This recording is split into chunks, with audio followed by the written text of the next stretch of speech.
ദൈവത്തിന് തൻ്റെ വചനത്തിലൂടെ സംസാരിക്കാൻ കഴിയും. ദൈവത്തിന് തൻ്റെ പ്രവാചകന്മാരിലൂടെ സംസാരിക്കാൻ കഴിയും. ദൈവത്തിന് സ്വപ്നങ്ങളിലൂടെ സംസാരിക്കാൻ കഴിയും. ദൈവത്തിന് കഴുതയും കൊണ്ട് സംസാരിപ്പിക്കാൻ കഴിയും. യിരെമ്യാവിന്റെ പ്രവചന പുസ്തകം 18-ാം അധ്യായം 1 മുതൽ 6 വരെയുള്ള വാക്യങ്ങൾ. യഹോവയിൽ നിന്ന് യിരെമ്യാവിനുണ്ടായ അരുളപ്പാട് എന്തെന്നാൽ, നീ എഴുന്നേറ്റ് കുശവന്റെ വീട്ടിലേക്ക് ചെല്ലുക, അവിടെ വെച്ച് ഞാൻ നിന്നെ എന്റെ വചനങ്ങളെ കേൾപ്പിക്കും. അങ്ങനെ ഞാൻ കുശവന്റെ വീട്ടിൽ ചെന്നപ്പോൾ അവൻ ചക്രത്തിന്മേൽ വേല ചെയ്തുകൊണ്ടിരുന്നു. കുശവൻ കളിമണ്ണ് കൊണ്ടുണ്ടാക്കിയ പാത്രം അവന്റെ കയ്യിൽ ചീത്തയായി പോയി. എന്നാൽ കുശവൻ അതിനെ തനിക്ക് തോന്നിയതുപോലെ മറ്റൊരു പാത്രമാക്കി തീർത്തു. അപ്പോൾ യഹോവയുടെ അരുളപ്പാട് എനിക്കുണ്ടായതെന്നാൽ, ഇസ്രായേൽ ഗൃഹമേ, ഈ കുശവൻ ചെയ്തതുപോലെ എനിക്ക് നിങ്ങളോട് ചെയ്യുവാൻ കഴിയുകയില്ലയോ എന്ന് യഹോവയുടെ അരുളപ്പാട്. ഇസ്രായേൽ ഗൃഹമേ, കളിമണ്ണ് കുശവന്റെ കയ്യിൽ ഇരിക്കുന്നത് പോലെ നിങ്ങൾ എന്റെ കയ്യിൽ ഇരിക്കുന്നു. യഹോവയാകുന്ന ദൈവം യിരെമ്യാവ് എന്ന പ്രവാചകനോട് സംസാരിച്ച, യിരെമ്യാവ് എന്ന പ്രവാചകനെ തിരുത്തിയ, യിരെമ്യാവ് എന്ന പ്രവാചകനെ എൻകറേജ് ചെയ്ത, ഒരു രാജ്യത്തിൻ്റെ സ്ഥിതികളെ തന്നെ മാറ്റിമറിച്ച ഒരു പശ്ചാത്തലമാണ് നമ്മൾ ഇപ്പോൾ വായിച്ചു കേട്ടത്. വേദപുസ്തകത്തിലെ വീപ്പിംഗ് പ്രൊഫറ്റ്, കണ്ണുനീരിന്റെ പ്രവാചകൻ, കണ്ണുനീരോടെ പ്രവചിച്ച പ്രവാചകൻ എന്നറിയപ്പെട്ട പ്രൊഫറ്റാണ് പ്രൊഫറ്റ് ജെറമയ. വിശുദ്ധ വേദപുസ്തകത്തിലെ 24-ാമത്തെ പുസ്തകമാണ് പഴയ നിയമഭാഗത്തിൽ യിരെമ്യാ പ്രവാചകന്റെ പുസ്തകം. 52 അധ്യായങ്ങൾ ഈ പുസ്തകത്തിനുണ്ട്. 680 വാക്യങ്ങളുണ്ട്. 52 അധ്യായങ്ങളിൽ 680 വാക്യങ്ങളിൽ ദൈവത്തിൻ്റെ ശബ്ദങ്ങളും പ്രവചന ശബ്ദങ്ങളും മാനുഷിക ശബ്ദങ്ങളും എല്ലാം ഇടകലർന്നു നിൽക്കുന്നു. എന്നാൽ ഈ മനുഷ്യനെ ദൈവം വിളിച്ചത് വ്യത്യസ്തമായിട്ടാണ്. പ്രൊഫറ്റിക്കൽ ഗ്രേസ്, പ്രൊഫറ്റിക്കൽ ഗിഫ്റ്റ് എന്ന് പറയുന്നത് ദൈവം കൊടുക്കുന്ന അസാധാരണമായ ഒരു കൃപയാണ്. വരുവാനുള്ളതിനെ വെളിപ്പെടുത്തുക, ആളുകളെ വിവേചിച്ച് സംസാരിക്കുക, അവരുടെ ജീവിതത്തിൽ ആരോടും പറയാതെ അവർ ഹൃദയത്തിൽ കൊണ്ടു നടക്കുന്ന രഹസ്യങ്ങളെ വെളിപ്പെടുത്തുക. ഇത് ദൈവികമാണ്. എന്നാൽ പ്രൊഫറ്റ് ജെറമയ ഒരു ഇൻബോൺ പ്രൊഫറ്റ് ആയിരുന്നു. യെശയ്യാവിനെ പോലെ, മലാക്കിയെ പോലെ, ഹഗായിയെ പോലെ, സഖറിയായെ പോലെ പിന്നത്തേതിൽ പ്രവാചകനായ ആളല്ല. ഈ പുള്ളി അമ്മയുടെ വയറ്റിൽ നിന്ന് വെളിയിലോട്ട് വന്നപ്പോൾ തന്നെ പുള്ളി പ്രൊഫറ്റായിരുന്നു. പക്ഷെ അത് പുള്ളിക്ക് അറിഞ്ഞുകൂടായിരുന്നു. അത് ആ മനുഷ്യൻ അറിഞ്ഞുകൂടായിരുന്നു. അദ്ദേഹത്തിൽ അങ്ങനെ ഒരു വിളിയുണ്ടെന്നും കൃപയുണ്ടെന്നും നിയോഗമുണ്ടെന്നും ദൈവം കണ്ടിട്ടുണ്ടെന്നും ഇതൊന്നും പുള്ളിക്കറിയില്ല. ഇങ്ങനെ ഇരിക്കുമ്പോൾ വിളിച്ച വിളിയുടെ ആഴങ്ങളിലേക്ക് കൊണ്ടുവരുവാൻ യഹോവയാകുന്ന ദൈവം യിരെമ്യാവിനോട് സംസാരിക്കാൻ തുടങ്ങി. യിരെമ്യാവിന്റെ പ്രവചന പുസ്തകം 1-ാം അധ്യായത്തിന്റെ 4 മുതലുള്ള വാക്യങ്ങളിൽ ജെറമയയും ദൈവവുമായിട്ടുള്ള കോൺവെർസേഷനാണ്. യഹോവയുടെ അരുളപ്പാട് യിരെമ്യാവിനുണ്ടായത് എന്തെന്നാൽ, നിന്നെ ഉദരത്തിൽ ഉരുവാക്കിയതിനു മുൻപേ ഞാൻ നിന്നെ അറിഞ്ഞു. നീ ഗർഭപാത്രത്തിൽ നിന്ന് പുറത്തു വന്നതിനു മുൻപേ ഞാൻ നിന്നെ വിശുദ്ധീകരിച്ചു. ജാതികൾക്ക് പ്രവാചകനായി നിന്നെ നിയമിച്ചു. ഇത് ദൈവത്തിന്റെ ശബ്ദമാണ്. ഇനി ഈ ദൈവത്തോട് ജെറമയ തിരിച്ചു പറയുകയാണ്, എന്നാൽ ഞാൻ, അയ്യോ യഹോവയായ കർത്താവേ, എനിക്ക് സംസാരിക്കാൻ അറിഞ്ഞുകൂടാ, ഞാൻ ബാലനല്ലോ എന്ന് പറഞ്ഞു. അതിന് യഹോവ, ഞാൻ ബാലനെന്ന് നീ പറയരുത്. യിരെമ്യാവിനോട് ദൈവം പറയുന്നു, നിന്റെ അമ്മയുടെ ഉദരത്തിൽ നീ ഉരുവായതിനു മുൻപേ എനിക്ക് നിന്നെ അറിയാം. യേശുവിന് നിന്നെ അറിയാം. ദൈവത്തിന് നിങ്ങളുടെ പേരറിയാം. സഖറിയാവിനോട് ദൈവം പറഞ്ഞു, നിന്റെ ഭാര്യയായ എലിസബത്ത് ഒരു മകനെ പ്രസവിക്കും. നിന്റെ ഭാര്യ ആരാണെന്ന് ദൈവത്തിന് അറിയാം. നിന്റെ ഭാര്യയുടെ പേരെന്താണെന്നും അറിയാം. നീ ആരാണെന്ന് ദൈവത്തിന് അറിയാം. നിന്റെ പേരെന്താണെന്ന് അറിയാം. നീ എവിടുന്ന് വരിക എന്ന് ദൈവത്തിന് അറിയാം. നിന്റെ അവസ്ഥ എന്താണെന്ന് ദൈവത്തിന് അറിയാം. ഉറച്ചുകൂടാഴമായി പറഞ്ഞാൽ, നിന്റെ തലയിൽ എത്ര മുടിയുണ്ടെന്ന് അവനറിയാം. അതിലെത്ര എണ്ണം പൊഴിഞ്ഞിട്ടുണ്ടെന്ന് അവനറിയാം. നിന്റെ വീട്, നിന്റെ ജീവിതം, നിന്റെ ലൈഫ് മുഴുവൻ അവൻ അറിയാം. മത്തായി 10:30 പറയുന്നു, അവൻ നിങ്ങളുടെ തലയിലെ മുടികൾ വരെ എണ്ണിയിരിക്കുന്നു, അതിലൊന്ന് നിലത്ത് വീഴുന്നത് അവൻ അറിയുന്നു. ദാനിയേൽ 2:28 പറയുന്നു, രഹസ്യങ്ങളെ അറിയുന്നൊരു ദൈവം സ്വർഗത്തിൽ ഉണ്ട്. ഹല്ലേലൂയ. എബ്രായർ 4:17 പറയുന്നു, ആമീൻ, അവൻ നമ്മുടെ ഹൃദയ രഹസ്യങ്ങളെ വ്യക്തമായി അറിയുന്നവൻ, അവൻ നമ്മുടെ ഹൃദയത്തിന്റെ ആഴങ്ങളെ തിരിച്ചറിയുന്നവൻ. ദൈവത്തിന് അറിയാം, ഞാൻ നിന്നെ അറിഞ്ഞു. നീ ഗർഭപാത്രത്തിൽ നിന്ന് പുറത്തു വരുന്നതിന് മുൻപേ ഞാൻ നിന്നെ വിശുദ്ധീകരിച്ചു, പ്രവാചകനായി നിയമിച്ചു. പക്ഷെ ജെറമ്യ പറയുകയാണ്, ദൈവമേ, ഈ പറയുന്നതൊക്കെ ശരിയാണോ തെറ്റാണോ എന്നൊന്നും എനിക്കറിയില്ല. പക്ഷെ എൻ്റെ പ്രശ്നം, എനിക്ക് സംസാരിക്കാൻ അറിഞ്ഞുകൂടാ. 2, എനിക്ക് ഇച്ചിരി പക്വതക്കുറവും പ്രായക്കുറവും ഒക്കെ ഉണ്ട്. അതുകൊണ്ട് ഞാൻ ഇതിന് യോഗ്യനല്ല. എന്നെ അങ്ങ് വിട്ടേക്കൂ, ഞാൻ ഇതിന് പറ്റിയ ഒരാളല്ല. ദൈവം തൻ്റെ ദാസന്മാരിലൂടെ, തൻ്റെ പ്രവാചകന്മാരിലൂടെ, തൻ്റെ വചനത്തിലൂടെ ഭയങ്കര പോസിറ്റീവായി നിങ്ങളോട് സംസാരിച്ചുകൊണ്ടിരുന്നാലും നിങ്ങൾ നെഗറ്റീവ് തന്നെ പറഞ്ഞുകൊണ്ടേയിരിക്കും. ഇതാ യിരെമ്യാവും പറയുകയാണ്, എന്നെ വിട്ടേക്കൂ, എനിക്ക് കഴിവില്ലാത്ത ഒരാളാണ്. പക്ഷേ ദൈവം അവനെ വിളിച്ചതുകൊണ്ടും ദൈവം അവനെ അറിഞ്ഞതുകൊണ്ടും എനിക്ക് കഴിവില്ല, ഞാൻ അശക്തനാണ്, ഞാൻ അയോഗ്യനാണ്, എന്നെ വിട്ടേക്കൂ എന്ന് പറഞ്ഞ മനുഷ്യനെ കൊണ്ടാണ് യിരെമ്യാവിന്റെ പ്രവചന പുസ്തകം എന്ന 52 അധ്യായമുള്ള പുസ്തകം ദൈവം എഴുതിപ്പിച്ചത്. വിശുദ്ധ വേദപുസ്തകത്തിലെ രാജാക്കന്മാരുടെ പുസ്തകം, first king and the second Kings, രാജാക്കന്മാരുടെ പുസ്തകം. രാജാക്കന്മാരുടെ പുസ്തകം ആരാണ് എഴുതിയത്? രാജാക്കന്മാരുടെ പുസ്തകം എഴുതിയത് ജെറമ്യായാണ്, യിരെമ്യാവ് എന്ന പ്രവാചകനാണ്. 1 രാജാക്കന്മാരുടെ പുസ്തകം 22 അധ്യായമുണ്ട്. 2 രാജാക്കന്മാരുടെ പുസ്തകം 25 അധ്യായമുണ്ട്. അത് തന്നെ 47 അധ്യായങ്ങളുണ്ട്. വിശുദ്ധ വേദപുസ്തകത്തിലെ വിലാപങ്ങളുടെ പുസ്തകം എന്ന പുസ്തകം, അത് എഴുതിയത് ആരാണ്? വിലാപങ്ങളുടെ പുസ്തകം എഴുതിയത് യിരെമ്യാവാണ്. അത് 5 പുസ്തകമുണ്ട്. അങ്ങനെ എനിക്ക് കഴിവില്ല, എന്നെ വിട്ടേക്കൂ എന്ന് പറഞ്ഞ ആ മനുഷ്യനെ കൊണ്ടാണ് സ്വർഗത്തിലും ഭൂമിയിലും എന്നേക്കും സ്ഥിരമായിരിക്കുന്ന ഈ തിരുവെഴുത്തിൽ 104 അധ്യായങ്ങൾ ദൈവം എഴുതിപ്പിച്ചത്, പ്രവചിപ്പിച്ചത്. ഏത് കഴിവ് കെട്ടവനെയും കഴിവുള്ളവനാക്കാൻ, ഏത് പരാജിതനെയും ശക്തനാക്കാൻ, ഏത് തകർന്നവനെയും പണിതെടുക്കാൻ, ഏത് പാപിയെയും വിശുദ്ധീകരിക്കാൻ, എത്ര കൈകാര്യം ചെയ്യാൻ കഴിയാത്ത വിഷയത്തെയും കൈകാര്യം ചെയ്യുവാൻ, ഏതറ്റം വരെ നിന്ദിക്കപ്പെട്ടവനെയും ഏതറ്റം വരെ മാനിക്കാൻ എന്റെ ദൈവത്തിന് കഴിയുമെന്ന് വിശ്വസിക്കുന്നവർ ആ കൈകളെ തട്ടി താവിനെന്ന് നന്ദി പറഞ്ഞേ, കൈ അടിച്ചോണ്ട് പറഞ്ഞേ, എന്റെ ദൈവത്തിന് അത് കഴിയും. ശബ്ദം ഉയർത്തി പറഞ്ഞേ, എന്റെ ദൈവത്തിന് അത് കഴിയും. ഈ മനുഷ്യനോട് ദൈവം പറയുന്നു, എനിക്ക് നിന്നോട് ചില കാര്യങ്ങൾ സംസാരിക്കാനുണ്ട്. ദൈവത്തിന് നമ്മളോട് വിവിധ നിലകളിൽ സംസാരിക്കാൻ കഴിയും. ഇവിടെ യിരെമ്യാവിനോട് പറയുന്നു, എനിക്ക് നിന്നോട് സംസാരിക്കാനുള്ള കാര്യം എനിക്ക് കാണിച്ചോണ്ട് സംസാരിക്കാനുള്ളതാണ്. പിടികിട്ടിയോ? യിരെമ്യാവേ, എനിക്ക് നിന്നോട് പറയാനുള്ള കാര്യം അശരീരിയല്ല, ചുരുളല്ല, ഒന്നുമല്ല. എനിക്ക് നിന്നോട് സംസാരിക്കാനുള്ളത് കാണിച്ചോണ്ട് സംസാരിക്കാനുള്ളതാണ്. ദൈവത്തിന് വിവിധ നിലകളിൽ നമ്മളോട് സംസാരിക്കാൻ പറ്റും. ദൈവത്തിന് തന്റെ വചനത്തിലൂടെ നമ്മളോട് സംസാരിക്കാൻ കഴിയും. ദൈവത്തിന് തന്റെ ദാസന്മാരിലൂടെ നമ്മളോട് സംസാരിക്കാൻ കഴിയും. പാതാളത്തിൽ യാതന അനുഭവിക്കുന്ന ധനവാനായ മനുഷ്യൻ ദൈവത്തോട് ആവശ്യപ്പെടുകയാണ്, അബ്രഹാമിനോട് ആവശ്യപ്പെടുകയാണ്, എനിക്കൊരു ഉപകാരം ചെയ്യുവോ? എന്റെ സഹോദരങ്ങളുടെ ഈ പാതാളത്തിൽ നരകത്തിൽ വരാതിരിക്കേണ്ടതിന് എന്നെ ഒന്ന് ഇറക്കി വിടുവോ? ഞാൻ എൻ്റെ വീട്ടിൽ ചെന്ന് എൻ്റെ സഹോദരങ്ങളോടൊന്ന് പറഞ്ഞോട്ടെ, ഇങ്ങനൊക്കെ കുറെ സെറ്റപ്പ് ഉണ്ട്, മരിച്ചു കഴിഞ്ഞാൽ തീരുന്നതല്ല ജീവിതം, ഒരു മരണാനന്തര ജീവിതം ഉണ്ട്, ഇങ്ങോട്ട് അവരും കൂടെ വരാതിരിക്കേണ്ടതിന് ഇങ്ങനൊരു ക്രമീകരണം ഉണ്ട് എന്ന് ഞാനൊന്ന് ചെന്ന് പറഞ്ഞോട്ടെ എന്ന് പറഞ്ഞപ്പോ സ്വർഗത്തിൽ നിന്ന് കേട്ട ശബ്ദം, നിനക്ക് അവിടേക്ക് ഇനി പോകാൻ കഴിയില്ല. നിന്റെ ചേട്ടന്മാരോടും അനിയന്മാരോടും ഒക്കെ സംസാരിക്കാൻ അവിടെ മോശയും പ്രവാചകന്മാരും ഉണ്ട്. അവര് പറയാത്തത് കേൾക്കാൻ മേലാത്തവൻ ഇനി മരിച്ചവൻ ഒരുത്തൻ എഴുന്നേറ്റ് എന്ന് പറഞ്ഞാലും കേൾക്കാൻ പോകുന്നില്ല.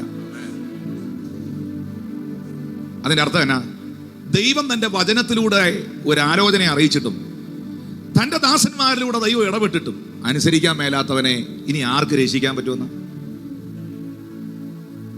അതിനപ്പുറത്ത് ഇനി ആരെങ്കിലും ഉണ്ടോ? അതുകൊണ്ട് ദൈവത്തിന് നമ്മളോട് തന്റെ ദാസന്മാരോട് സംസാരിക്കാൻ കഴിയും, തന്റെ വചനത്തിലൂടെ സംസാരിക്കാൻ കഴിയും, തന്റെ പ്രവാചകന്മാരിലൂടെ സംസാരിക്കാൻ കഴിയും, പാട്ടിലൂടെ സംസാരിക്കാൻ കഴിയും. ദൈവത്തിന് തന്റെ വചനത്തിലൂടെ സംസാരിക്കാൻ കഴിയും, ദൈവത്തിന് തന്റെ പ്രവാചകന്മാരിലൂടെ സംസാരിക്കാൻ കഴിയും, ദൈവത്തിന് സ്വപ്നങ്ങളിലൂടെ സംസാരിക്കാൻ കഴിയും. ദൈവത്തിന് കഴുതയും കൊണ്ട് സംസാരിപ്പിക്കാൻ കഴിയും. കഴുതയും കൊണ്ട്. ബിലയാമെന്ന് പറഞ്ഞ മനുഷ്യനോട് ദൈവത്തിന് സംസാരിക്കാൻ ഒരു കഴുതയെ പിടിക്കേണ്ടി വന്നു. അപ്പോൾ വിവിധ നിലകളിൽ ദൈവത്തിന് സംസാരിക്കാൻ കഴിയും. ചിലപ്പോൾ ഒരു ചെറിയ ഷോർട്ട് വീഡിയോ കണ്ടുകൊണ്ടിരിക്കുമ്പോൾ അതിനകത്തൂടെ സംസാരിക്കാൻ കഴിയുമെന്നേ. ചിലതൊന്നും ഒരു പക്ഷെ സ്പിരിച്വൽ റിലേറ്റഡ് ആയിരിക്കണമെന്ന് പോലും ഇല്ല. അങ്ങനെ ചില കാര്യങ്ങൾ, കാരണം പുള്ളി ബൈബിളും വായിക്കുകയില്ല, ഭാഷമാരുടെ പ്രസംഗവും കേൾക്കുകയില്ല, അല്ലാത്തവൻ വേറെ ചില കാര്യങ്ങൾ കണ്ടുകൊണ്ടിരിക്കുമ്പോൾ അതിനകത്തൂടെ കർത്താവിന് സംസാരിക്കാൻ കഴിയുമെന്നേ. ഞങ്ങളുടെ വീട്ടിൽ ശ്രദ്ധിക്കാതെ കിടന്ന ഒരു ചെടിയുണ്ട്, ഒരു നല്ല പൂ പിടിക്കുന്ന ചെടി. അപ്പം അവിടെ കുറച്ച് ക്രമീകരണങ്ങൾ, പണികൾ നടന്നപ്പോൾ ഇതിനെ ചട്ടിയോടുകൂടെ അങ്ങ് ഉപേക്ഷിച്ചു. അതിനെ സൈഡിലോട്ട് അങ്ങ് മാറ്റിയിട്ടു. അവിടെ പണികളൊക്കെ നടന്ന സമയത്ത് കട്ടയും പൊളിച്ച സാധനവും സിമെന്റും എല്ലാം ഈ ചെടിയുടെ മണ്ടയ്ക്ക് കൊണ്ടുവന്നിട്ടു. ചട്ടി മാത്രം പുറത്ത് കാണാം, 2-3 ഇല ഇങ്ങനെ വെളിയിൽ ഇരിപ്പുണ്ട്. വെള്ളം ആരും ഒഴിക്കുന്നില്ല, അത് അങ്ങനെ കിടക്കുകയാണ്. അവിടുത്തെ ചില പണികൾ കഴിഞ്ഞ്, ചില ക്രമീകരണങ്ങൾ കഴിഞ്ഞപ്പോൾ എൻ്റെ സഹോദരൻ എന്നോട് പറഞ്ഞു, ഇത് വളർന്നു വന്നാൽ നല്ല രസമായിരിക്കും, ഇതിനെ നമുക്ക് നടുക്കൊന്ന് നട്ടാലോ. ഞാൻ പറഞ്ഞു, അത് മൊത്തവും അഴുക്കും മണ്ണും വീണ എല്ലാം പോയല്ലേ, അത് നശിച്ചു പോയ സാധനമല്ലേ, ഇല്ല അത് കയറി വരും. അതിനെ ആ നടുക്ക് കൊണ്ട് നട്ടു. നട്ടപ്പോൾ ഒരു ഭംഗിയില്ലായിരുന്നു, ഇലയൊന്നും ഇല്ലായിരുന്നു, ഇങ്ങനെ ഉണങ്ങി വരേണ്ടി നിന്നാണ്. കഴിഞ്ഞതിൻ്റെ മുമ്പത്തെ ആഴ്ച ഈ വേനൽ മഴ ഇപ്പം പെയ്ത സമയത്ത് ഞാൻ വീടിൻ്റെ മുറ്റത്ത് ഇങ്ങനെ നിൽക്കുമ്പം ഞാൻ ആ ചെടിയൊന്ന് നോക്കി. അവിടെ നിൽക്കുന്ന ഒറ്റ ചെടികൾക്ക് ആ ഭംഗിയില്ല. അവനിങ്ങനെ തളിർത്ത് പൂ പിടിച്ച് തല ഉയർത്തി നല്ല പുഷ്ടി വെച്ച് നിൽക്കുകയാണ്. എന്നോട് കർത്താവ് പറഞ്ഞു, എത്ര ഉപേക്ഷിച്ച സാധനമാണേലും തമ്പുരാന് കൊണ്ടുവരാൻ പദ്ധതി ഉണ്ടെങ്കിൽ, തമ്പുരാന് വളർത്താൻ പദ്ധതി ഉണ്ടെങ്കിൽ, ദൈവത്തിന് പൂ പിടിക്കാൻ പദ്ധതി ഉണ്ടെങ്കിൽ, ദൈവത്തിന് അതിന് പുഷ്ടി കൊടുക്കാൻ പദ്ധതി ഉണ്ടെങ്കിൽ അതിനെ സെന്ററിൽ കൊണ്ടുവരും. ഒന്ന് കൈയടിച്ച് കർത്താവിന് നന്ദി പറയാമോ? ഇത് ആരോടോ ഉള്ള ഒരു മെസ്സേജാണ്. നിന്റെ വീട്ടിനകത്ത് നീ തഴയപ്പെട്ട വ്യക്തിയാണ്, നിന്റെ കൂട്ടുകാരുടെ ഇടയിൽ നീ അവഗണിക്കപ്പെട്ട വ്യക്തിയാണ്. പക്ഷെ നീ എഴുതി വെച്ചോ, ചിലതിന്റെ ഒക്കെ സെന്ററിൽ ദൈവത്തിന് നമ്മളെ ചിലത് കാണിച്ചുകൊണ്ട് സംസാരിക്കാൻ പറ്റും. യിരെമ്യാവിനോട് ദൈവം പറയുകയാണ്, എനിക്കിപ്പോൾ നിനക്ക് തരാൻ ചുരുളുകളല്ല കയ്യിലുള്ളത്, എനിക്കിപ്പോൾ നിനക്ക് തരുവാൻ അശരീരികളല്ല കയ്യിലുള്ളത്. നീ എഴുന്നേൽക്ക, നീ കുശവന്റെ വീട്ടിലേക്ക് ചെല്ലുക. അവിടെ വെച്ച് ഞാൻ നിന്നെ എന്റെ വചനങ്ങളെ കേൾപ്പിക്കും. ആ മനുഷ്യനായിട്ട് സ്തോത്രം. 3-ാം വാക്യം പറയുന്നത്, അങ്ങനെ ഞാൻ കുശവന്റെ വീട്ടിൽ ചെന്നു. തമ്പുരാൻ എഴുന്നേക്കാൻ പറഞ്ഞപ്പോൾ എഴുന്നേറ്റു, തമ്പുരാൻ പോകാൻ പറഞ്ഞപ്പോൾ പോയി, ദൈവം അത് ചെയ്യാൻ പറഞ്ഞപ്പോൾ ചെയ്തു. ദൈവം എഴുന്നേൽക്കാൻ പറയുമ്പോൾ എഴുന്നേൽക്കുന്നവരും, ദൈവം പോകാൻ പറയുമ്പോൾ പോകുന്നവരും, ദൈവം ചെല്ലാൻ പറയുമ്പോൾ ചെല്ലുന്നവരും, ദൈവം കാണിച്ച റൂട്ടുകളിലേക്ക് ചുവട് വയ്ക്കുന്നവരും അത്ഭുതങ്ങളെ കാണാൻ പോവുകയാണ്. കർത്താവിന്റെ ശബ്ദത്തിനകത്ത് ചുവട് വെച്ചാൽ, കർത്താവിന്റെ ശബ്ദത്തിന്റെ നിയോഗത്തിന്റെ കാറ്റിനൊത്തു നീ യാത്ര ചെയ്താൽ, നിന്റെ കണ്ണുകളിൽ ദൈവം ചിലത് കാണിച്ചിരിക്കും. കർത്താവിന്റെ ആത്മാ പറയുന്നു, ചില പാരമ്പര്യങ്ങളെ വിടാൻ പറഞ്ഞാൽ നീ വിടണം, ചില തിന്മകളെ വിടാൻ പറഞ്ഞാൽ നീ വിടണം. നീ അതിന് ചുവട് വെച്ചാൽ നിന്റെ കാൽ ചുവടുകൾ പിഴയ്ക്കാതെ, നിന്റെ പ്രവചനങ്ങൾ പിഴയ്ക്കാതെ, നിന്റെ ശബ്ദങ്ങൾ പിഴയ്ക്കാതെ, നിന്റെ ശുശ്രൂഷകൾ പിഴയ്ക്കാതെ, നിന്റെ വാക്കുകൾക്ക് പോലും അധികാരത്തിന്റെ പരിവേഷങ്ങൾ കൊടുത്ത് നിന്നെ ഒരു അത്ഭുതമാക്കി തീർക്കുവാൻ, നിന്നെ പട്ടണത്തിന്റെ മധ്യേ രാജ്യത്തിന്റെ നടുവിൽ ഉയർത്തിപ്പിടിക്കുവാൻ എന്റെ ദൈവത്തിന് കഴിയുമെന്ന് വിശ്വസിക്കുന്നവർ ദൈവത്തെ ആരാധിച്ചാട്ടെ. അങ്ങനെ ഞാൻ കുശവന്റെ വീട്ടിൽ ചെന്നപ്പോൾ അവൻ ചക്രത്തിന്റെ മേൽ വേല ചെയ്തുകൊണ്ടിരുന്നു. കുശവൻ കളിമണ്ണ് കൊണ്ടുണ്ടാക്കിയ പാത്രം അവന്റെ കയ്യിൽ ചീത്തയായി പോയി. എന്നാൽ കുശവൻ അതിനെ തനിക്ക് തോന്നിയതുപോലെ മറ്റൊരു പാത്രമാക്കി തീർത്തു. അപ്പോൾ യഹോവയുടെ അരുളപ്പാട് പെട്ടെന്നുണ്ടാകുകയാണ്, ഇസ്രായേൽ ഗൃഹമേ, ഈ കുശവൻ ചെയ്തതുപോലെ എനിക്ക് നിന്നോട് ചെയ്യാൻ കഴിയുകയില്ലയോ? കളിമണ്ണ് കുശവന്റെ കയ്യിൽ ഇരിക്കുന്നത് പോലെ നിങ്ങൾ എന്റെ കയ്യിലിരിക്കുന്നു. യിരെമ്യാവ് കുശവന്റെ വീട്ടിൽ ചെന്നു. എന്താണ് കുശവന്റെ ശാലയെ കുറിച്ചുള്ള വ്യാഖ്യാനം? ഇവിടെ കാണുന്ന കുശവന്റെ ശാല, കുശവൻ പാത്രങ്ങളെ മെനയുന്ന ഇടം. 2, പുറത്തു കിടന്ന ചെളിയെ കോരിയെടുത്ത് അകത്തളത്തിൽ കൊണ്ടുവന്നിരിക്കുന്ന ഇടം. കുശവന്റെ ശാലയിൽ ഒന്ന് കയറി നോക്കിയേ. അവിടെ ഷീറ്റ് വിരിച്ചോ അല്ലെങ്കിൽ ഏതെങ്കിലും ഒരു ക്രമീകരണത്തിലോ തൊട്ടിയിലോ നിറയെ ചെളി പുള്ളി ശേഖരിച്ചു വെച്ചിരിക്കുന്നത് കാണാം. ഈ ചെളി പുറംപറമ്പിൽ കിടന്ന ചെളിയാണ്. ചെളി ചെളി തന്നെയാണ്. ഏറ്റവും നല്ല ചെളി, ചീത്ത ചെളി ഇല്ല. അഴുക്കാണ്, മണ്ണ് തന്നെയാണ്. എന്നാൽ ഒരു യോഗ്യതയും പറയാനില്ലാത്ത ഈ മണ്ണിനെ, ഏതോ പെരുമഴയിൽ പേമാരിയിൽ ഒഴുകിപ്പോകേണ്ട ഈ മണ്ണിനെ, ഏതൊക്കെയോ കാളകൾ ഉഴുതുമറിക്കേണ്ട ഈ മണ്ണിനെ, ആരും ശ്രദ്ധിക്കപ്പെടേണ്ടാത്ത ഈ മണ്ണിനെ എന്ന് കുശവൻ കൈകൊണ്ട് കോരിയോ, അന്നു മുതൽ, ആ നിമിഷം മുതൽ അതിന്റെ സ്ഥിതികൾ മാറുകയാണ്. പുറംപറമ്പിൽ കിടന്ന നിന്നെ, പാപത്തിൽ കുളിച്ചു കിടന്ന നിന്നെ, ചേറ്റിനകത്ത് കിടന്ന നിന്നെ, മദ്യപാനത്തിൽ കിടന്ന നിന്നെ, അടിമത്തത്തിൽ കിടന്ന നിന്നെ എന്റെ ദൈവം കൈകൊണ്ട് കോരിയെടുത്ത് ആമേൻ തന്റെ പണിശാലയാകുന്ന സഭയിൽ കൊണ്ടുവന്നെങ്കിൽ ആ കരത്തിന് നിന്നെ കുറിച്ച് ചെയ്തെടുക്കാൻ ചില പദ്ധതികളുണ്ട്. ഒരു യോഗ്യതയും പറയാനില്ല ബ്രദർ. കാൺമീൻ നാം ദൈവമക്കളെന്ന് വിളിക്കപ്പെടുവാൻ പിതാവ് എത്ര വലിയ സ്നേഹം നമ്മളോട് കാണിച്ചെന്ന് തിരുവെഴുത്തിൽ എഴുതിയിരിക്കുമ്പോൾ ഈ സ്നേഹം അനുഭവിക്കുവാൻ എന്ത് യോഗ്യത? ദൂരസ്ഥനായിരുന്ന എന്നെ സമീപസ്ഥനാക്കിയ സ്നേഹം, ശത്രുവായിരുന്ന എന്നെ മിത്രമാക്കിയ സ്നേഹം, ന്യായപ്രമാണത്തിന്റെ അടിമത്വത്തിൽ മരണത്തിനകത്ത് കിടന്ന എന്നെ കൃപയ്ക്ക് അധീനനാക്കിയ സ്നേഹം, ഇതിനകത്ത് കൊണ്ട് കയറ്റാൻ, ഇതിനകത്ത് കൊണ്ട് സെറ്റ് ചെയ്യാൻ, ഇതിനകത്ത് കൊണ്ട് വെക്കാൻ എന്നിൽ എന്ത് യോഗ്യത? അഭിമാനത്തോടെ പറയാമോ, ഇത് കൃപയാ കർത്താവേ, ഇത് കൃപയാ കർത്താവേ, ഇത് കൃപയാ കർത്താവേ. ഞാൻ അനുഭവിക്കുന്നതെല്ലാം കൃപയാ കർത്താവേ. ഒന്നും കൂടെ ആഴമായി പറഞ്ഞാലും കൃപ, ഒന്നും കൂടെ വ്യാഖ്യാനിച്ചാലും കൃപ, ഒന്നും കൂടെ പ്രസംഗിച്ചാലും കൃപ, അത് പ്രവചിച്ചാലും കൃപ. ഇത് കൃപയാ കർത്താവേ. കൃപ കൃപ കൃപ. Only by His grace, not because of my ability, not because of my works and prayers, only by His grace. Oh, hallelujah. That's why the Paul says His grace is sufficient for me. His grace is sufficient for me. നിന്റെ കൃപ എനിക്ക് മതി. നിന്റെ ശക്തി എന്റെ ബലഹീനതയിൽ തികയുന്നു. ചിലപ്പോഴൊക്കെ നമ്മൾ ബലഹീനനായി പോകുമ്പോ, ചിലയിടത്തൊക്കെ നമ്മൾ ബലഹീനരായി പോകുമ്പോ, ചിലയിടത്തൊക്കെ നമ്മൾ അശക്തരായി പോകുമ്പോ അവിടെ അങ്ങോട്ട് കയറി വരുന്ന ഒരു കൃപയുടെ ശക്തിയുണ്ട്. ആ ബലഹീനതയിൽ തികയുന്ന ദൈവത്തിന്റെ കൃപ. ആ ചക്രത്തിന്റെ മേളിൽ കുശവൻ ഈ കളിമണ്ണിനെ വെച്ചിരിക്കുകയാണ്.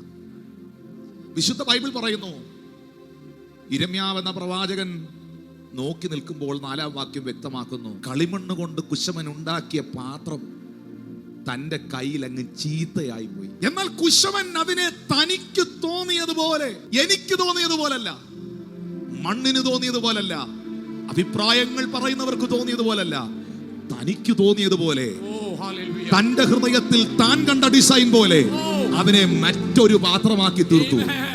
പ്രതീക്ഷയോടെ എടുത്ത കേട്ടോ, ചീത്തയായി പോയി. ഒരിക്കൽ ഈ കുശവൻ അങ്ങ് ഏദൻ തോട്ടത്തിൽ മണ്ണെടുത്ത് കുഴച്ചു. പ്രതീക്ഷയോടെ ആ കരമിങ്ങനെ ഓടി, ശിരസ്സുകളും കണ്ണുകളും മൂക്കുകളും അവയവങ്ങളും കൈകളും കാലുകളും ഒക്കെ പിടിപ്പിച്ചുകൊണ്ട് തന്റെ സാദൃശ്യത്തിൽ, തന്റെ സ്വരൂപത്തിൽ അവൻ മനുഷ്യനെ ഉണ്ടാക്കി. ആ കളിമണ്ണ് കൊണ്ടുണ്ടാക്കിയ മൺപ്രതിമയിലോട്ട് നോക്കിയിട്ട് കുശവൻ പറഞ്ഞു, എന്റെ സ്വപ്നങ്ങൾക്കൊത്തവണ്ണം ഇവൻ കയറി വരും. അവന്റെ മൂക്കിലേക്ക് കുശവൻ ശ്വാസമൂതി, അതിനകത്തേക്ക് ജീവൻ കയറി. ആ ജീവനുള്ള മൺരൂപം എഴുന്നേറ്റ് കാലുറപ്പിച്ചു നിന്നു. അവന് മനുഷ്യൻ എന്ന പേർ വിളിച്ചു. ആ രൂപത്തെ നോക്കിയിട്ട് പറഞ്ഞു, എന്റെ സാദൃശ്യത്തിലും എന്റെ സ്വരൂപത്തിലും ഞാൻ ഇവനെ മെനഞ്ഞിരിക്കുന്നു. അവൻ ഏകനായിരിക്കുന്നത് നല്ലല്ലെന്ന് കണ്ട് തക്കതായ തുണയെ അവൻ ഉണ്ടാക്കി കൊടുത്തു. സ്വപ്നങ്ങൾ അനവധിയായിരുന്നു കുശവന്. ആ മണ്ണ് കൊണ്ടുണ്ടാക്കിയ മനുഷ്യനിൽ സ്വപ്നങ്ങൾ അനവധിയായിരുന്നു കുശവന് അവന്റെ ജീവിതത്തിൽ.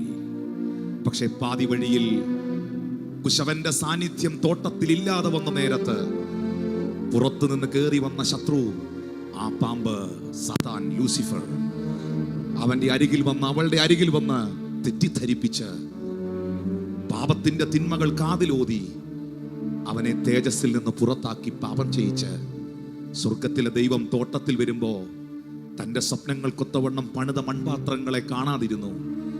ആ മൺപാത്രത്തിന് അവനൊരു പേരിട്ടു. ആദ്യമുണ്ടാക്കിയ മൺപാത്രത്തിന്റെ പേര് ആദം എന്നായിരുന്നു. രണ്ടാമതുണ്ടാക്കിയ പാത്രത്തിന്റെ പേര് ഹവ്വ എന്നായിരുന്നു. പക്ഷെ ഹവ്വ എന്നല്ല ദൈവം വിളിച്ചത്, മൺപാത്രത്തെയാണ് വിളിച്ചത്. എല്ലുകൊണ്ടുണ്ടാക്കിയ വാരികൾ കൊണ്ടുണ്ടാക്കിയതിനെ അല്ല പേര് വിളിച്ചത്, മൺപാത്രത്തെയാണ് വിളിച്ചത്. ആദമേ, നീ എവിടെ? My vessel,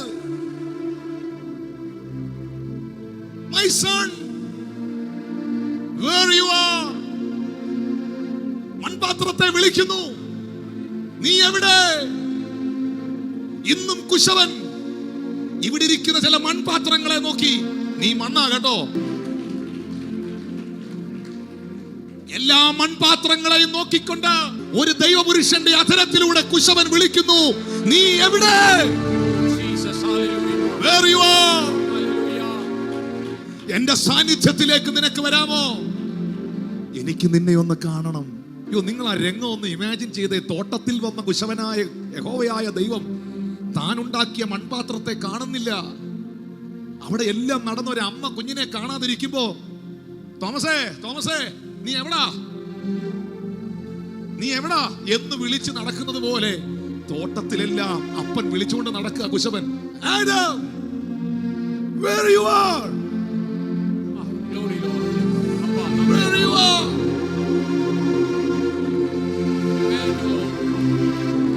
പാപത്തിന്റെ കരാളാസ്തങ്ങൾ അവനെ പിടിച്ചത് കാരണം ദൈവത്തിന്റെ മുമ്പിൽ വന്ന് നിൽക്കാനുള്ള മനസ്സാക്ഷിയില്ലാതെ വീഴ്ച പറ്റിയ മനുഷ്യൻ അത്തിയില കൊണ്ട് അരയാട തുന്നി ഉണ്ടാക്കി വൃക്ഷത്തിന്റെ ചുവട്ടിൽ ഒളിച്ചു മറച്ചു. നിവർത്തിയില്ലാഞ്ഞ് അവന്റെ മുമ്പിൽ ഒരു സൃഷ്ടിക്കും മറഞ്ഞിരിക്കാൻ കഴിയത്തില്ലെന്നുള്ള യാഥാർത്ഥ്യം ഉൾക്കൊണ്ടിട്ട് വൃക്ഷച്ചുവട്ടിൽ നിന്നും അത്തിയില കൊണ്ട് അരയാട ഉണ്ടാക്കി മറച്ചിരുന്ന ഒളിച്ചിരുന്ന മൺപാത്രങ്ങൾ രംഗത്ത് വന്നു. ദൈവം നോക്കി, അതെ നീ വീണിരിക്കുന്നല്ലേ, നീ പൊളിഞ്ഞല്ലേ, നീ ചീത്തയായല്ലേ, എന്റെ സ്വപ്നങ്ങൾ മുഴുവൻ നീ തകർത്തല്ലേ, എന്റെ വ്യവസ്ഥകളിൽ നിന്ന് എനിക്ക് മാറാൻ പറ്റത്തില്ല, ഇനി അങ്ങോട്ട് എല്ലാവരും നിന്നെ പോലെ തന്നെയാകും. ആദാമ്യവർഗം കൊണ്ടുവന്ന പാപം ഇനി എല്ലാവരും നിന്നെ പോലെ തന്നെയാകും. പക്ഷെ എനിക്കൊരു കാര്യം അറിയാം, കുശവൻ പറയുന്നു, നിന്നെ വഞ്ചിച്ചവൻ ഈ പരിസരത്തുണ്ട്. കാലം വരുന്നു, ഒരു നാൾ വരുന്നു, മണ്ണ് കൊണ്ടുണ്ടാക്കിയ പാത്രം എന്റെ സ്വപ്നങ്ങളെ തച്ചുടച്ച് കളഞ്ഞ കാലഘട്ടത്തിൽ നിന്ന് മണ്ണ് കൊണ്ടെടുക്കാതെ വിണ്ണിൽ നിന്നും ഞാനൊരു പുത്രനെ ഇറക്കും. മണ്ണിന്റെ മയമില്ലാത്ത ഒരുത്തനെ ഞാൻ കൊണ്ടുവരും. മണ്ണുകൊണ്ടല്ലാത്ത ഒരു പാത്രത്തെ ഞാൻ ഈ ഭൂമിയിൽ കൊണ്ടുവരും. അത് ഉടഞ്ഞുപോയ സകല മൺപാത്രങ്ങളെയും പണിയും. അത് ഉടഞ്ഞുപോയ സകല മൺപാത്രങ്ങളെയും പണിയും. ആ കരം ഉടഞ്ഞുപോയ സകല മൺപാത്രങ്ങളെയും പണിയും. പിശാചേ, നീ കുറിക്കൊണ്ടുകൊള്ളുക, സ്ത്രീയുടെ ഉദരത്തിൽ നിന്ന് ജനിക്കുന്നവൻ തന്നെ നിന്റെ തലയെ തകർക്കും. ഓ താങ്ക് യു ലോർഡ് ജീസസ്. തകർന്നുപോയ മൺപാത്രങ്ങളെ പണിതെടുക്കാൻ മണ്ണിന്റെ ഗന്ധമില്ലാത്തൊരു പാത്രത്തെ തന്റെ സാദൃശ്യത്തിലും സ്വരൂപത്തിലും തന്നെ വേഷത്തിൽ മനുഷ്യനായി ഈ ഭൂമിയിലേക്ക് കൊണ്ടുവന്നു. എന്തിനാണെന്നറിയാവോ? ഉടഞ്ഞുപോയ പാപത്തിൽ പിടിക്കപ്പെട്ട സകല മൺപാത്രങ്ങളെയും, ചീത്തയായി പോയ മുഴുവൻ പാത്രത്തെയും പണിയാൻ. ചീത്തയായി പോയ മുഴുവൻ പാത്രത്തെയും പണിയാൻ. ചീത്തയായി പോയ മുഴുവൻ പാത്രത്തെയും. ഈ രണ്ടാമത്തെ മകൻ, ഒന്നാമത്തെ മകൻ ആദം, രണ്ടാമത്തെ മകൻ ക്രിസ്തു. രണ്ടാമത്തെ മകൻ ചോദിക്കുന്നു, ഒന്നാമത്തെ മകൻ പറയുന്നു ഞാൻ ചീത്തയായി പോയി. എന്നാൽ രണ്ടാമത്തെ മകൻ പറയുന്നു, ചീത്തയായ ആരേലും ഉണ്ടോ? കൊണ്ടുവാ. തകർന്ന സക്കായിമാരുണ്ടോ? വാ. വ്യഭിചാരത്തിൽ പിടിക്കപ്പെട്ടവരുണ്ടോ? വാ. ജീവിതത്തിൽ തകർന്നവരുണ്ടോ? വാ. പരാജിതരെ ഞാൻ പണിതെടുക്കും. ചോദിക്കുന്നു. ഇന്ന് ദൈവത്തിന്റെ പരിശുദ്ധാത്മാവ് എന്നോട് പറയുന്നു, ജീവിതത്തിന്റെ യാത്രാമധ്യേ വഴിത്തലയ്ക്കൽ സ്വപ്നങ്ങൾ തകർന്നുപോയി, സ്വപ്നങ്ങൾ എന്ന പാത്രം ഉടഞ്ഞുപോയി. ഇപ്പൊ സ്വപ്നം കാണാൻ പോലും കഴിയാത്ത അനുഭവങ്ങളിൽ ഞാൻ ചീത്തയായ ഒരു പാത്രമാണെന്ന് വിധി എഴുതിയവരാരെങ്കിലും ഈ ആരാധനയിൽ എന്നെ കേൾക്കുന്നുണ്ടെങ്കിൽ അവരോട് ദൈവാത്മാ പ്രവചിക്കുന്നു, നിന്നെ മറ്റൊരു പാത്രമാക്കി തീർക്കുവാൻ പോവുകയാണ്. തകർന്ന നിന്റെ കുടുംബ ജീവിതത്തെ ദൈവം പണിയും. തകർന്ന നിന്റെ തലമുറകളെ ഈ കുശവൻ പണിയും. എന്ന കൈ ആയതെന്നറിയാവോ? ഈ കൈ കാണുന്നുണ്ടോ? ഈ കുശവന്റെ കൈ. ആ കരത്തെ ട്രസ്റ്റ് ചെയ്യാൻ പറ്റണം. അത്ഭുത കൈയാത്. എത്ര തലമുറകളെ ഈ കൈ പണിതിട്ടുണ്ടെന്നറിയാവോ? പരാജയത്തിൽ വീണുപോയ, പാപത്തിൽ വീണുപോയ, ജീവിതത്തിൽ തകർന്നുപോയ എത്ര എത്ര എത്ര എത്ര എത്ര തലമുറകളെ ഈ കൈ പണിതിട്ടുണ്ടെന്നറിയാവോ? 5 ഭർത്താക്കന്മാരുടെ കൂടെ ജീവിച്ച, ജീവിതം തകർന്ന ശമരിയാക്കാരി സ്ത്രീ ഈ കുശവനുമായി കിണറ്റുകരയിൽ വെച്ച് അല്പസമയം കുശലം പറഞ്ഞതാണ് അവൾ ശമരിയയുടെ സുവിശേഷകയായി തീർന്നത്. കിണറ്റുകരയിൽ വെച്ച് അവളെ രൂപാന്തരപ്പെടുത്തി. ഗതശമനയിൽ പൊട്ടിക്കരയുന്ന കുശവനെ നിങ്ങൾ കാണുന്നുണ്ടോ? വിയർപ്പ് തുള്ളി പോലെ രക്തത്തുള്ളികൾ വീഴുന്ന കുശവനെ. ആ കരച്ചിൽ എന്തിനു വേണ്ടിയാണെന്നറിയാവോ? ചീത്തയായി പോയ പാത്രങ്ങളെ പണിതെടുക്കാനായിരുന്നു. ചീത്തയായി പോയ പാത്രങ്ങൾ ഏതെങ്കിലും ഇതിനകത്ത് ഇരിപ്പുണ്ടോ? നാട്ടുകാർ പറയും കളഞ്ഞേക്കാൻ, കുടുംബക്കാർ പറയും പോയടാ അതിന്റെ കാര്യമെന്ന്. പക്ഷെ യേശു പറയുന്നു ഇങ്ങ് കൊണ്ടുവാ. ബൈബിൾ പറയുന്നുണ്ടല്ലോ, ചതഞ്ഞ ഓട അവൻ ഒടിച്ചു കളയുന്നില്ല, പുകയുന്ന തിരിയെ അവൻ കെടുത്തുന്നില്ല. നിങ്ങൾ ആ വാക്യം വായിച്ചിട്ടുണ്ടോ? യേശുവിനെ കുറിച്ചുള്ള വാക്യമാണ്, പ്രവചനമാണ്. ചതഞ്ഞ ഓട അവൻ ഒടിച്ചു കളയുന്നില്ല, പുകയുന്ന തിരിയെ അവൻ കെടുത്തി കളയുന്നില്ല. ഇത് കണ്ടോ? ഇത് ഓടക്കുഴലാണ്. ഇത് ഏതോ ഒരു ആറിൻ്റെയോ അരുവിയുടെയോ സൈഡിൽ നിന്നൊരു സാധനമാണ്. കാട്ടിലോ എവിടെ കണ്ട് നിന്ന ഇതിനെ ഇനി വെട്ടിയെടുത്തു. ഏതോ കാറ്റത്തോ മഴയത്തോ ഇങ്ങനെ ആഞ്ഞൊലഞ്ഞ് ഒടിഞ്ഞു പോകേണ്ട സാധനമാണ്. പക്ഷേ ഇതിനെ, ഈ ഓടയെ, ഓടക്കുഴലിനെ, പിന്നെ ഓടക്കുഴലാണ്, ചതഞ്ഞ ഓട അവൻ ഒടിച്ചു കളയുന്നില്ല, പുകയുന്ന തിരിയെ കെടുത്തി. പുകഞ്ഞ കൊള്ളി പുറത്ത്. പക്ഷേ കർത്താവ് പറയുന്നു പുകഞ്ഞ തിരി ഇഞ്ഞു കൊണ്ടുപോവാ, ആ പുകഞ്ഞ കൊള്ളി ഇഞ്ഞു കൊണ്ടുപോവാ, ഞാൻ വീണ്ടും കത്തിക്കാൻ പോവുക. ചതഞ്ഞു.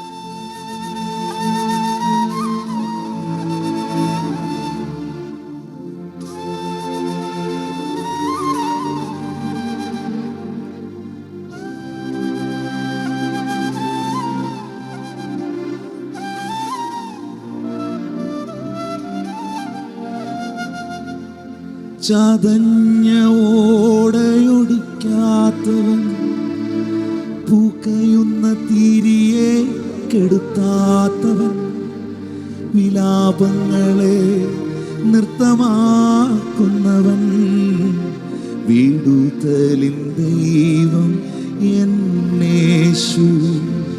ചതഞ്ഞ ഓട ഓടിക്കാത്തവൻ, പുകയുന്ന തിരിയെ കെടുക്കാത്തവൻ, വിലാപങ്ങളെ നൃത്തമാക്കുന്നവൻ, വിടുതലിൻ ദൈവം എന്നേശു.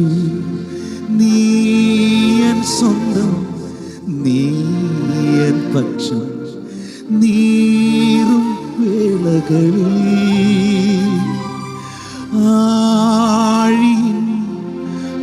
ആഴങ്ങളിൽ ആനന്ദം നീ എനിക്ക്. ചൂടേറിയ മരുയാത്രയിൽ ദാഹത്താൽ എന്നാവും വരളുമ്പോൾ, ആകാറിൽ പൈതലിൽ കരച്ചിൽ കേട്ടവൻ എന്നാത്മദാഹം തീർത്തിടും. നീയൻ സ്വന്തം, കൈ ഉയർത്തി പറഞ്ഞേ, നീയൻ പക്ഷം, നീറും വേളകളിൽ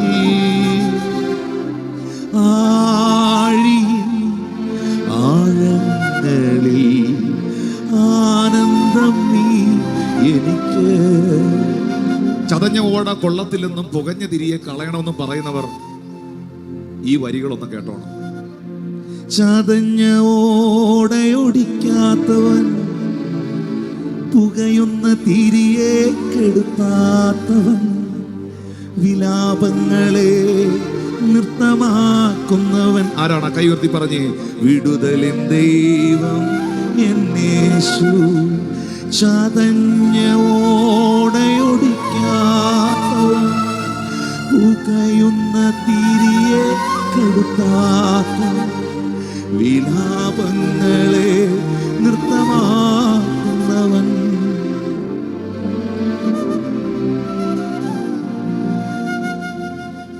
അതുകൊണ്ട് നാട്ടുകാർ പറയും ചീത്തയായതിനെ കളഞ്ഞേക്കാൻ, മനുഷ്യർ പറയും പുകഞ്ഞ കൊള്ളി പുറത്ത്, ലോകം പറയും ചതഞ്ഞ ഓട കൊള്ളില്ലെന്ന്.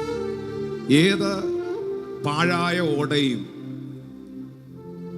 പുല്ലാങ്കുഴലാക്കാൻ കഴിയുന്നവന്റെ കയ്യിൽ കിട്ടിയാൽ അവൻ അതിനകത്ത് 5 തുളയിടുമ്പോഴത്തേന് ഇതിനകത്തുള്ള സംഗതികൾ ഇഞ്ഞ് പുറത്തു വരും. ആരൊക്കെ നിന്നെ കുറിച്ച് നെഗറ്റീവ് പറഞ്ഞാലും, പിശാച് നിന്റെ കാതിൽ നെഗറ്റീവ് പറഞ്ഞാലും, നീ കർത്താവിന്റെ കയ്യിൽ പ്രഷ്യസ് ആണ്, ഏറ്റവും വിലപ്പെട്ടതാണ്. ഞാൻ എൻ്റെ കർത്താവിന് നന്ദി പറയുകയാണ്. കുശവന്റെ സ്വപ്നങ്ങൾക്കൊത്ത് കയറി വരാൻ കഴിയാതെ ആദ്യത്തെ കളിമണ്ണ് ചീത്തയായിപ്പോയി. എന്നാൽ നഷ്ടപ്പെട്ട മാനവകുലത്തെ കളിമൺ പാത്രങ്ങളെ വീണ്ടും പണിതുയർത്താൻ മണ്ണിന്റെ ഗന്ധമില്ലാത്ത ഒരുവനെ വിണ്ണിൽ നിന്ന് ഭൂമിയിലേക്ക് കൊണ്ടുവന്നു. അതാണ് തൻ്റെ പുത്രനായ ക്രിസ്തു. ആ കരം ഒത്തിരി തകർന്ന പാത്രങ്ങളെ പണിതു, അതൊത്തിരി മൺപാത്രങ്ങളെ പണിതുകൊണ്ടിരിക്കുന്നു. അടുത്ത വാക്യത്തിലേക്ക് നോക്കുമ്പോൾ അവിടെ കാണാൻ കഴിയുന്ന ഏറ്റവും പ്രധാനപ്പെട്ട ഒരു കാര്യം, ചീത്തയായി പോയ, ആരും പ്രതീക്ഷിക്കാത്ത, ചിന്തിക്കാത്ത ഈ പാത്രത്തെ കുശവൻ മറ്റൊരു പാത്രമാക്കി മാറ്റി. ഇവിടെ ഞാൻ സാധാരണ നിലയിൽ പറയുന്നത് പോലെ തന്നെ 3 പദങ്ങൾ ഞാൻ പറയട്ടെ. ഒന്ന്, ഈ കളിമണ്ണിനെ കുശവൻ എടുത്തത് പ്ലാനോടുകൂടെയാണ്. ആ പ്ലാനിനകത്ത് ഉറപ്പായും ഒരു പർപ്പസ് ഉണ്ട്. ചുമ്മാ കുശവൻ സമയം കളയാനെടുത്ത് മണ്ണ് കുഴയ്ക്കുകയാണോ? ഈ കുഴയ്ക്കുന്ന ഒരു സംഭവം ഉണ്ട് കേട്ടോ. ഈ മണ്ണ് നിങ്ങൾക്ക് കുശവൻ ആഗ്രഹിക്കുന്ന ഷേപ്പിൽ വരാൻ ഇഷ്ടമുണ്ടോ? ഉണ്ടോ? യാക്കോബ് 4:10 കർത്താവിന്റെ സന്നിധിയിൽ താഴുവീൻ, എന്നാൽ അവൻ നിങ്ങളെ ഉയർത്തും. ഈ മണ്ണിനെ കുശവൻ ആദ്യം അങ്ങ് കുത്തപ്പിനാറ് പോലെ പൊക്കി എടുക്കുകയാണോ, അതോ ആദ്യം ഇടിച്ച് പരത്തുകയാണോ? ഇങ്ങനെ അതിനായിട്ട് ഉരുട്ടി കുഴച്ച് ഇടിച്ച് അങ്ങ് മാക്സിമം അങ്ങ് ഇടിച്ച് താക്കും. ഇടിച്ചങ്ങ് താക്കും, അങ്ങ് അതിനെ അങ്ങ് കാശക്കും. അപ്പൊ കുശവന്റെ കയ്യിൽ ഇങ്ങനെ താണിരുന്നോണ്ടാണ് ഇതിനെ ഇടിച്ച് താക്കുന്നത്. കുശവൻ നിന്നെ ഇടിച്ച് താക്കുന്നെങ്കിൽ, എവിടെങ്കിലും നിന്നെ പ്രസ് ചെയ്യുന്നെങ്കിൽ, ഇങ്ങനെ അമർത്തുന്നെങ്കിൽ ഓർത്തോണം, നിന്നെ ഇങ്ങനെ പൊക്കിക്കൊണ്ട് വരാനാണ്. ഇത് നിങ്ങളോടുള്ള സന്ദേശമാണ്. ഇത് ദൈവത്തിന്റെ ആലോചനയാണ്. ഹല്ലേലൂയ. ഇടിച്ചു താന്ന് പരുവം തകർന്നു നിൽക്കുന്ന ഈ കളിമണ്ണാണ് പിന്നത്തേതിൽ ഇങ്ങനെ പൊങ്ങി വലിയ ഗൂജയായി പാത്രമായിട്ട് ഇങ്ങനെ തല ഉയർത്തി കയറി വരുന്നത്.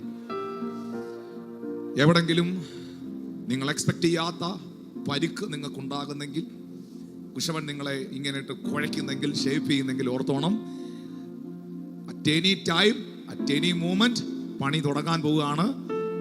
എന്നും കുഴപ്പമല്ല, എന്നും ഇടിപ്പല്ല, എന്നും പരുവപ്പെടുത്തലല്ല, നിന്നെ ഷേപ്പ് ആക്കാൻ പോവുകയാണ്. നമ്മളെ ദൈവത്തിന് ഷേപ്പ് ആക്കി എടുക്കാൻ എവിടെങ്കിലും ഒക്കെ ഇട്ട് നമ്മളെ ഇടിക്കുന്നെങ്കിൽ, നമ്മളെ കുഴയ്ക്കുന്നെങ്കിൽ നിലവിളിക്കേണ്ട, ഇരുന്ന് കൊടുത്തോ, നമ്മളെ രൂപപ്പെടുത്തി കുശവൻ പുറത്തെടുക്കും. ഒരു പ്ലാനോടുകൂടെ തന്നെ എടുത്തേക്കുന്നത്. നിങ്ങളെക്കുറിച്ച് ദൈവത്തിന് ഒരു പ്ലാനും ഇല്ലായിരുന്നെങ്കിൽ നിങ്ങൾ ഒരിക്കലും ഇതിനകത്ത് നിന്ന് വരികയില്ല. ഒരു കാരണവശാലും വരികയില്ല. നിങ്ങളിപ്പോൾ വല്ല സിനിമാ തിയേറ്ററിലോ വല്ല പറമ്പിലോ എവിടെങ്കിലും ഒക്കെ നിൽക്കേണ്ടവരാണ്. അനാദികാലം മുതൽ മറഞ്ഞു കിടന്ന മർമ്മത്തിന്റെ വ്യവസ്ഥ എന്തെന്ന് അവർക്കറിയില്ല. അതുകൊണ്ടാണ് പൗലോസ് പറഞ്ഞ, മുൻപേ നിങ്ങളും ദൂരസ്ഥരായിരുന്നു. കാലം നോക്കിയാൽ മുൻപേ നിങ്ങളും ദൂരസ്ഥരായിരുന്നു, ഇപ്പോൾ നിങ്ങൾ ക്രിസ്തുവിന് സമീപസ്ഥരായി മാറി. നമ്മളും ആ കൂട്ടത്തിൽ, ആ കാലഘട്ടത്തിൽ പോയിക്കൊണ്ടിരുന്നവരാണ്. പക്ഷെ അന്ന് നമ്മൾ അറിഞ്ഞില്ല ദൈവത്തിന് നമ്മളെക്കുറിച്ചൊരു പദ്ധതി ഉണ്ടെന്നും, ദൈവത്തിന് നമ്മളെ വേണമെന്നും, നമുക്കൊരു ലൈഫ് ഉണ്ടെന്നും, രക്ഷയുണ്ടെന്നും, നിത്യതയുണ്ടെന്നും, ജീവനുണ്ടെന്നും, ജീവിതമുണ്ടെന്നും നമുക്ക് അറിഞ്ഞുകൂടായിരുന്നു. എന്നാൽ അറിവില്ലായ്മയുടെ കാലങ്ങളിൽ നടന്നതിനെ കർത്താവ് നമ്മളോട് ക്ഷമിച്ച് തൻ്റെ രക്തത്താൽ നമ്മളെ കഴുകി വീണ്ടെടുത്ത് നമ്മളെ മക്കളും അവകാശികളും ആക്കി മാറ്റി. പക്ഷെ ഇന്ന് നമുക്കൊരു കാര്യം ഉറപ്പായിട്ടും പറയാൻ പറ്റും, എന്നെക്കുറിച്ച് ദൈവത്തിനൊരു പ്ലാനുണ്ട്. അല്ലെ ആ പാരമ്പര്യത്തിനകത്തുനിന്ന് ദൈവം എന്നെ കൊണ്ടുവരുമോ? എന്നെക്കുറിച്ചൊരു പ്ലാൻ ഇല്ലായിരുന്നെന്നുണ്ടെങ്കിൽ ഞാൻ ഇവിടെ വന്നിരുന്ന യേശുവെ കർത്താവ്, ഞാൻ ഇതൊക്കെ കളിയാക്കിക്കൊണ്ട് നടന്ന ആളല്ല. പ്രിയപ്പെട്ടവരെ, കർത്താവിൻ്റെ മാറ്റമില്ലാത്ത വചനം നമുക്ക് ഉറപ്പ് തരുന്നു. ആ കരത്തെ നമുക്ക് വിശ്വസിക്കാൻ കഴിയണം.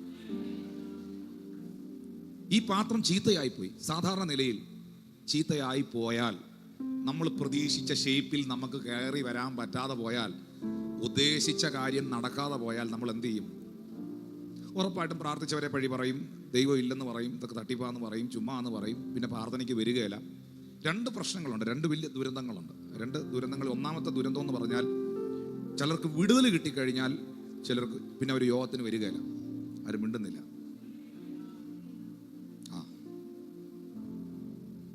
സാമ്പത്തിക പ്രശ്നമൊക്കെ മാറി വിടുതലായി കഴിഞ്ഞാൽ പിന്നെ എന്നാ വരത്തില്ല. ചിലർക്ക് വിടുതൽ കിട്ടാത്ത കാരണം കൊണ്ട് അവർ വരുന്നില്ല. ഇങ്ങനെ വരാതിരിക്കുന്ന രണ്ട് കൂട്ടം ആൾക്കാരുണ്ട്. ഒന്ന്, വിടുതൽ കിട്ടിയ കാരണം കൊണ്ട് വരുന്നില്ല. രണ്ട്, ഞാൻ പ്രാർത്ഥിച്ചിട്ടൊന്നും നടക്കാനൊന്നും പോകുന്നില്ല, എത്രയോ നാളുകൊണ്ട് പ്രാർത്ഥിക്കുന്നു, ഒന്നും നടക്കാൻ, ആ കാരണം കൊണ്ട് വരുന്നില്ല. 10 കുഷ്ഠരോഗികൾ യേശുവിൻ്റെ അടുക്കൽ വന്നു. 10 പേരെയും കർത്താവ് പ്രാർത്ഥിച്ചു. ഇവർ പോകുന്ന വഴിയിൽ, ഓൺ ദി വേ എന്നൊക്കെ പറയത്തില്ലേ, പോകുന്ന വഴിയിൽ ഇവർ 10 പേരും സൗഖ്യമായി. അവർക്ക് പുതിയ സ്കിന്ന് വന്നു, പുതിയ നഖം വന്നു, അവർ സൗഖ്യം പ്രാപിച്ചു. അതിൽ ഒരുത്തൻ, 10 എണ്ണത്തിൽ ഒരുത്തൻ തിരിച്ചു വന്നു, യൂട്ടേൺ എടുത്ത് വണ്ടി. എന്നിട്ട് കർത്താവിനോട് വന്നിട്ട് പറഞ്ഞു, കർത്താവേ, I am healed completely, thank you Jesus. അവൻ മുട്ടുകുത്തി കർത്താവിനോട് നന്ദി പറഞ്ഞു. അപ്പൊ യേശു ഈ ഒരുത്തനോട് ചോദിക്കുന്ന ഒരു ചോദ്യമുണ്ട്. ബാക്കി 9 പേർ എവിടെ? നിങ്ങൾ 10 പേരല്ലയോ എൻ്റെ അരികിൽ വന്നത്? ബാക്കി 9 പേർ എവിടെ? ആ ചോദ്യം ഭയങ്കര. എന്ന് പറഞ്ഞാൽ, ഞാൻ സൗഖ്യമാക്കിയവൻ എവിടെ? എന്നിൽ നിന്ന് വിടുതൽ കിട്ടിയവൻ എവിടെ? ഞാൻ അനുഗ്രഹിച്ചവൻ എവിടെ? കർത്താവ് വിടുവിച്ചവരെ കർത്താവ് അന്വേഷിക്കുന്നു. യേശു സൗഖ്യമാക്കിയവരെ യേശു അന്വേഷിക്കുന്നു. നിങ്ങളുടെ ജീവിതത്തിൽ ദൈവം ഒരു അത്ഭുതം ചെയ്താൽ, വിടുതലിന് വേണ്ടി മുട്ടുകുത്തിയവൻ ആരാധിക്കാൻ മുട്ടുകുത്തണം. ഒന്ന് കൈ, നന്മയ്ക്ക് വേണ്ടി വിട്ടുമടക്കിയവൻ ആരാധിക്കാൻ മുട്ടുമടങ്ങണം.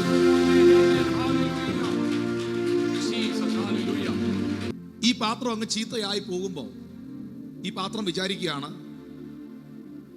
കുശവനെയും വിശ്വസിക്കാൻ കൊള്ളുകയില്ല, കുശവന്റെ ശാലയും വിശ്വസിക്കാൻ കൊള്ളുകയില്ല എന്നൊക്കെ പറഞ്ഞ് ഈ മണ്ണങ്ങ് വിഡ്രോ ചെയ്താൽ, പ്രസൻസിൽ നിന്ന്, this is very very important message, കുശവന്റെ പ്രസൻസിൽ നിന്ന്, എന്റെ ഭാഷയിൽ പറഞ്ഞാൽ പ്രസൻസ് ഓഫ് ഗാഡിൽ നിന്ന് ഇവൻ അങ്ങ് വലിഞ്ഞു പുറകോട്ട് പോയാൽ, അവിടം കൊണ്ട് ഇവന്റെ ഭാവി തീരുക.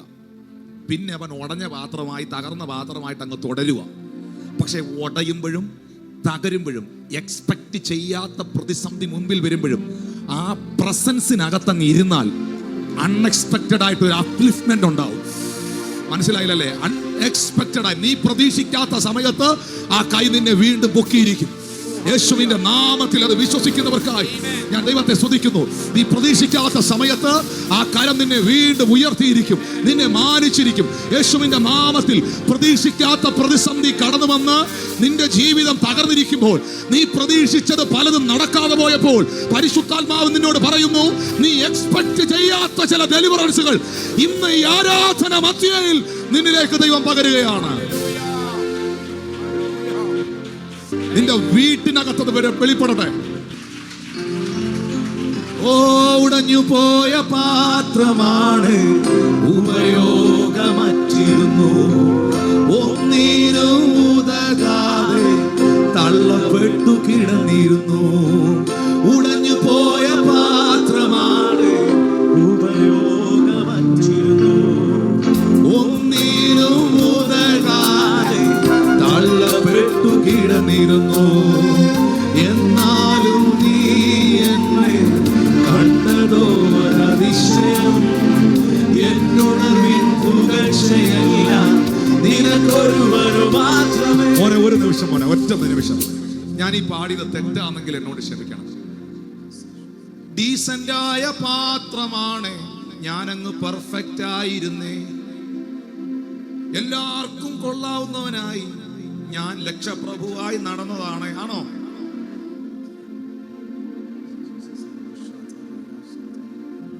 കർത്താവിനോട് പറയാം, എങ്കിലും നീ എന്നെ കണ്ടതോ ഒരതിശയം, എങ്കിലും നീ എന്നെ കണ്ടതോരാതി. അതിനകത്തൊരു അത്ഭുതമുള്ള എത്ര പേരുണ്ട്?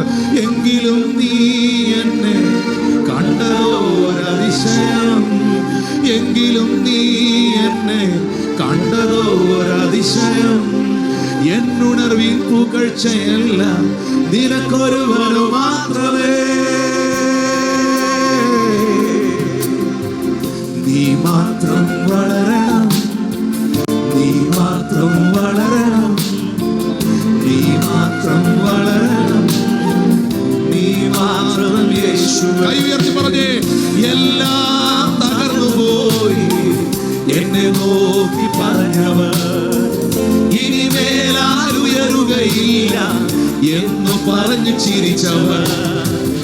എല്ലാം തകർന്നു പോയി എന്നെ നോക്കി പറഞ്ഞവർ ഇനിമേലാൽ ഉയരുകയില്ല എന്നു പറഞ്ഞു ചിരിച്ചവർ.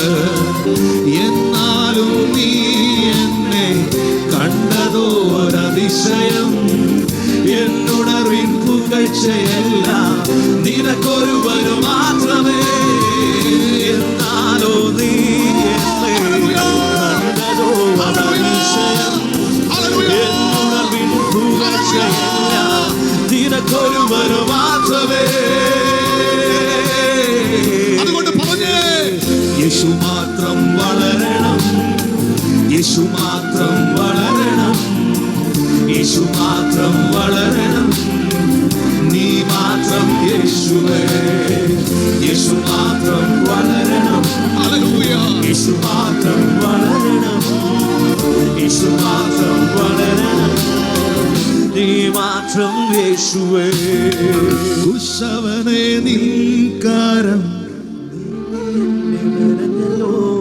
വീണുപോയ ഇടങ്ങളിലെല്ലാം എൻ തലയെ ഉയർത്തിയേ.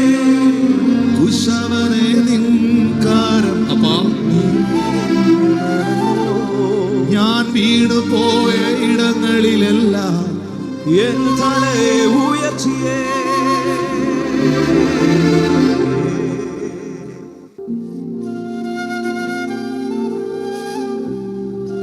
കർത്താവിനോട് പറയുന്നു,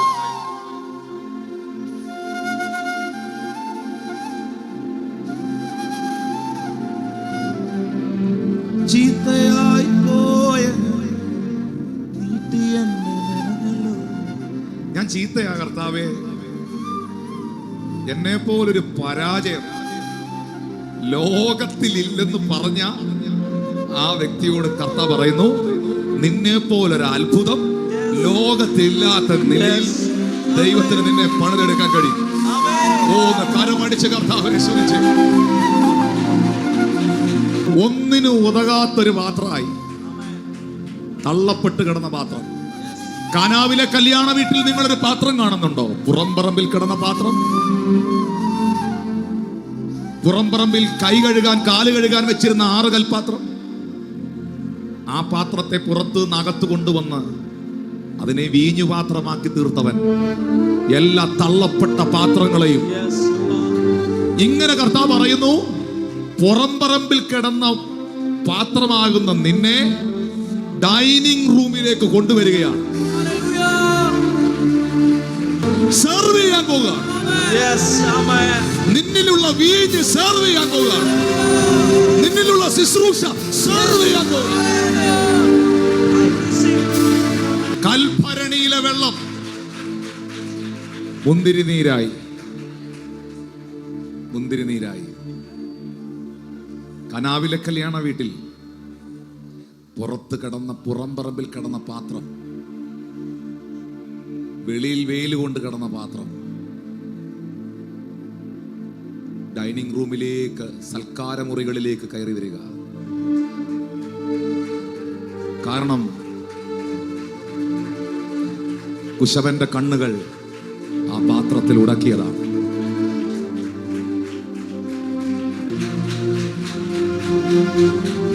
നിന്നെ നിന്റെ ദേശത്തിനും നിന്റെ ഭവനത്തിനും ഏറ്റവും ഇമ്പോർട്ടന്റ് ആക്കാൻ പോകുക.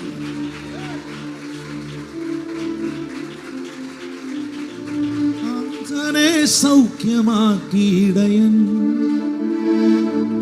ചെകിടനു കേൾവി നൽകി നാഥൻ, പാരിതിൽ സ്നേഹം വിതറി. കാൽവരിയിൽ നാഥൻ പാദമിടറി. കാനായിലെ കല്യാണ നാളിൽ കൽഭരണിയിലെ വെള്ളം മുന്തിരി നീരാ. കാനായിലെ കല്യാണ നാളിൽ കൽഭരണിയിലെ വെള്ളം മുന്തിരി നീരാ. വിസ്മയത്തിൽ തൊഴുകി ലോകരന്ന്, വിസ്മൃതിയിൽ തുടരും ലോകമിന്ന് മഹിമ കാട്ടി.